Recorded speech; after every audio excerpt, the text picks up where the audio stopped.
Pas de raccord? Comment connecter deux tuyaux? En réalité, tu peux mettre un élastique sur chaque tuyau. Coupe le haut et le bas d'une bouteille en plastique, enfile-la sur la zone de jonction des deux tuyaux. Souffle de l'air chaud pour la rétracter. La connexion devient totalement étanche. Enroule un fil de cuivre autour d'un tube rond pour former une boucle. Bloque les deux extrémités sous la base de l'embout chauffant. Serre la vis. Après chauffage, il est très facile de créer une rainure dans la mousse.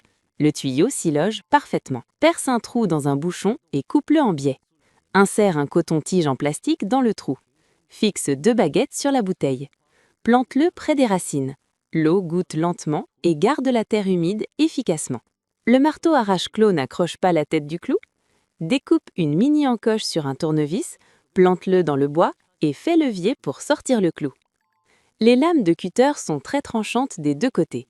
Perce un trou à l'avant du compartiment de rangement, passe un fil électrique dans le trou, fais un tour autour de l'axe de la lame, le fil est rangé, c'est pratique et sécurisé. Ce nœud est un nœud coulissant.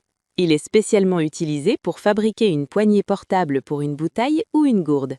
Il se fixe solidement au niveau du goulot grâce à la force de serrage du nœud.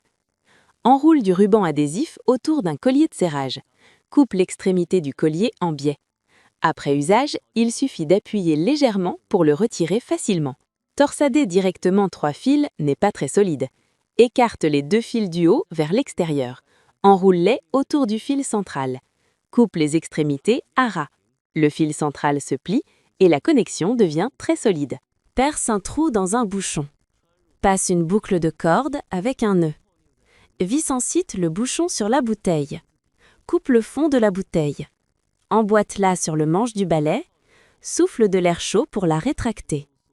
Après cette petite modification, le balai est beaucoup plus agréable à utiliser. Marque la profondeur de perçage sur le foret.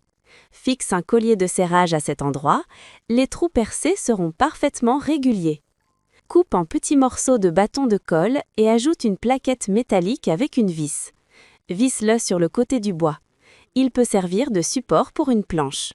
Serre un câble en acier fin dans le mandrin de la perceuse. Chauffe la partie centrale jusqu'au rouge. Une fois chauffée, démarre la perceuse. Le câble se tord et se coupe net. L'extrémité reste bien compacte, finis les fils désordonnés.